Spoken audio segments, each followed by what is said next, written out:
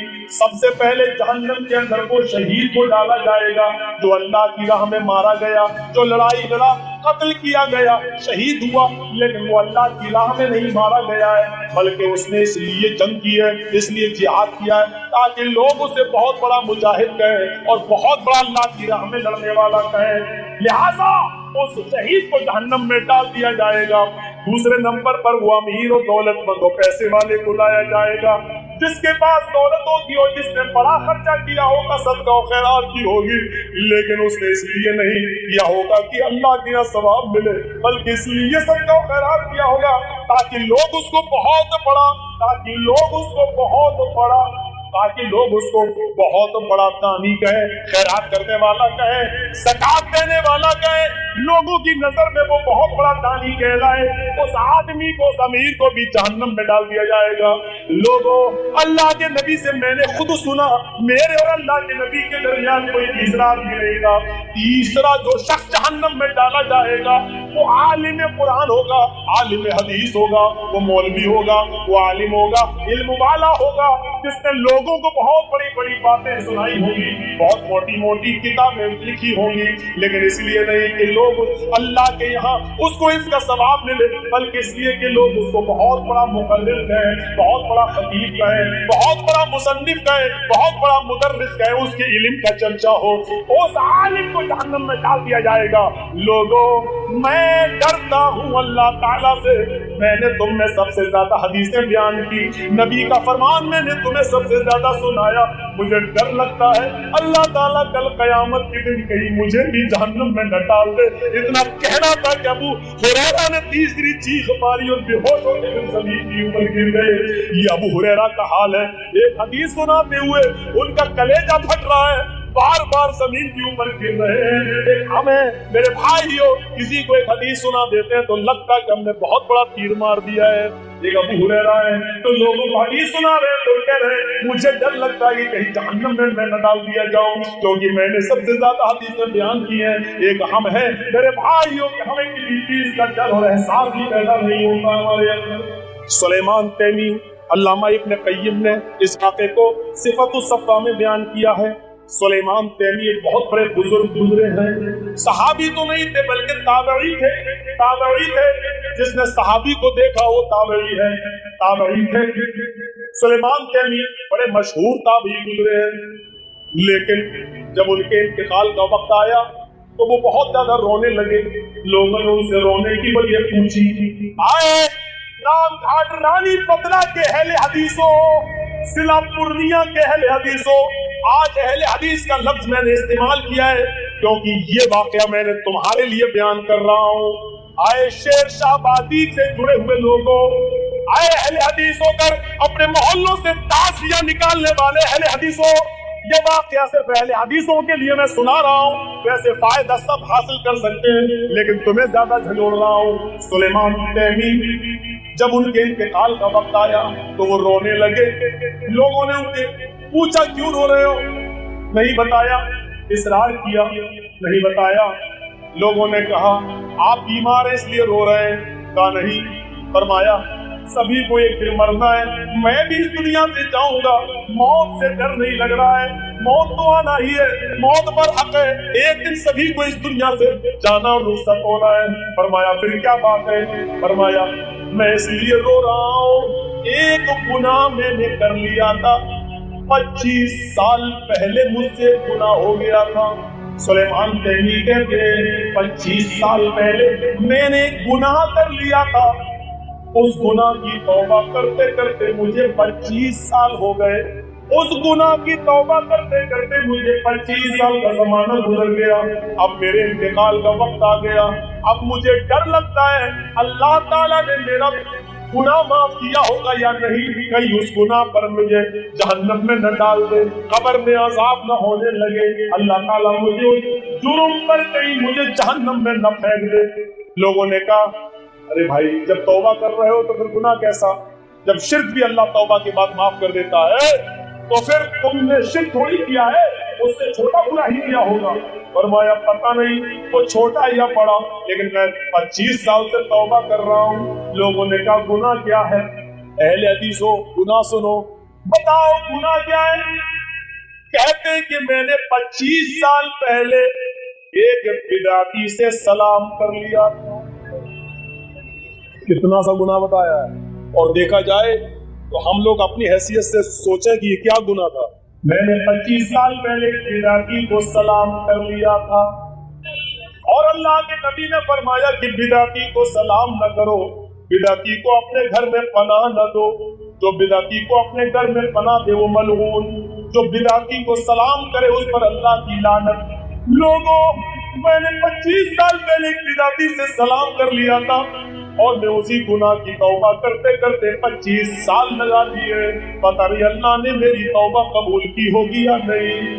احساس پیدا کرو. بس یہ واقعہ ہو گیا اتنا ہی کافی تھا، لیکن احساس پیدا کرو بدعتی کو سلام کر لیا تو اس گناہ کی توبہ 25 سال سے کر رہے ہیں اور انتقال کے وقت رو رہے ہیں. جو سلام کر رہا ہے اس کی توبہ تو 25 سال تک کر رہے ہیں اور 25 سال کے بعد بھی یقین نہیں کرنا نے معاف کیا ہوگا یا نہیں. ہم تو اپنی لڑکیاں بدعتیوں کو دے رہے ہیں، ہم تو اپنی بیٹیوں اور بہنوں کو بدعتیوں کو بیاہ رہے ہیں. ہماری بیٹیاں اور ہماری لڑکیاں بدعتیوں میں جاتی ہیں اور وہاں جب ان کو موت آتی ہے تو ان کے حساب سے ان کو دفن کر دیا جاتا ہے. نہ ان کا امام سورہ فاتحہ پڑھتا ہے نہ مقتدی پڑھتے ہیں. ہماری بیٹیاں وہاں مرتی ہیں، ان کی جنازے کی نماز ہوتے ہوئے بھی نہیں ہوتی ہے اور بغیر نماز جنازہ کے دفن کر دی جاتی ہے. وہ سلام کیے تو 25 سال تک توبہ کرتے رہے. ہم بیٹیاں دے رہے، بدعتی دامادوں کو اپنے گھر بلا رہے ہیں. صرف اہل حدیث بچوں سے اس لیے شادی نہیں کر رہے کیونکہ ان کے پاس پراپرٹی نہیں ہے، ان کے پاس زمین نہیں ہے، ان کے پاس بزنس نہیں ہے، ان کے پاس سروس نہیں ہے. اس لیے بدعتی کے پاس ہمیں یہ ملا تو کر دیا اپنی بیٹی کا نکاح، کیونکہ ہم نے آخرت نہیں دیکھی اپنی بیٹی بہنوں کی، ہم نے دنیا دیکھی ہے، ہم نے دنیا دیکھی ہے. اللہ کے نبی کو اللہ نے مخاطب کر کے کہا دنیا مت دیکھو، وَلَلْآخِرَةُ خَيْرٌ لَكَ مِنَ الْأُولَىٰ. اے محمد صلی اللہ علیہ وسلم آپ کے لیے آخرت کی زندگی دنیا کی زندگی سے بہتر ہے. جب فتح مکہ ہو گیا، جب مکہ فتح ہو گیا، امیر معاویہ کے باپ ابو سفیان فتح مکہ کے دن اسلام لائے۔ جس دن مکہ فتح ہوا اسی دن امیر معاویہ کے باپ اسلام لائے۔ جب امیر معاویہ کے باپ ابو سفیان کے انتقال کا وقت آیا تو ان کے بیوی اور ان کے بچے رونے لگے، ان کی بیٹیاں رونے لگی۔ ابو سفیان نے فرمایا، آئے میری بیٹیوں کیوں رو رہی ہو، آئے میرے بیٹوں کیوں رو رہے ہو؟ میں انتقال تو مجھے مرنا تو ہے ہی، مجھے ہر آدمی کو مرنا ہے، لیکن کیوں رو رہی ہو تم؟ تمہارا باپ تھرڈ کلاس سے فرسٹ کلاس کی طرف جا رہا ہے، تمہارا باپ تھرڈ کلاس سے فرسٹ کلاس کی طرف جا رہا ہے، یہ دنیا کی تیسرے نمبر کی زندگی سے پہلے نمبر کی زندگی پر جا رہا ہے۔ بہنوں نے پوچھا، آیا ابو جان آخرت کی زندگی فرسٹ کلاس کی تو ہے، لیکن تب ہے جب ہم جنت کے اندر جائیں، تب ہے فرسٹ کلاس کی زندگی، لیکن ہمیں تو معلوم نہیں ہے کہ ہم جنتی ہے یا جہنمی۔ تو ابو سفیان کا جو جواب تھا وہ سنیے، آئے میرے بچوں، آئے میری بیٹیوں، آئے میری بہنوں، جب سے میں نے محمد رسول اللہ کے ہاتھ پر بیعت کی ہے اور مکے میں ہم نے نبی کے ہاتھ پر ہاتھ رکھ کر اسلام قبول کیا ہے، ان کو لے کے آ گئے، بلوائیے مولانا کو، تو لے کے آئیو سنیے، جب سے میں نے ہاتھ پہ ہاتھ ملایا ہے، نبی اکرم صلی اللہ علیہ وسلم کے ہاتھ پر اسلام قبول کیا ہے، اس دن کی تاریخ سے آج تک میں نے کوئی گناہ نہیں کیا۔ ابو سفیان کا یہ جواب سنو، امیر معاویہ کے باپ کا جواب سنو، فتح مکہ کے دن جب سے میں نے نبی اکرم صلی اللہ علیہ وسلم کے ہاتھ پر ہاتھ رکھ کر اسلام قبول کیا ہے، اس دن کی تاریخ سے لے کے آج تک مجھ سے کوئی گناہ نہیں ہوا ہے، میں نے نیک کام کیے ہیں، میں نے نیکیاں ہی نیکیاں کی ہیں، اور اپنے رب سے انہی نیکیوں پر امید رکھتا ہوں کہ انشاءاللہ میں جنت کے اندر داخل ہو جاؤں گا، انشاءاللہ میں جنت کے اندر داخل کیا جاؤں گا، انشاءاللہ میں جنت کے اندر داخل ہو جاؤں گا۔ میرے پیارے ساتھیوں غور کرو، ہمارے گناہ سے بھرے ہوئے ہیں، ہم کیا یہ کہہ سکتے ہیں کہ جس دن سے ہم بالغ ہوئے اور جوان ہوئے ہم نے کوئی گناہ نہیں کیا؟ کیا ہم یہ کہہ سکتے ہیں؟ ہم نہیں کہہ سکتے۔ حضرت امیر معاویہ کے باپ ابو سفیان کے جملوں پر غور کرو، یعنی آج تک کوئی گناہ نہیں کیا، تب کہہ رہے ہیں وہ، اور سن رہے ہو تو یہ واقعہ بھی سنتے چلو۔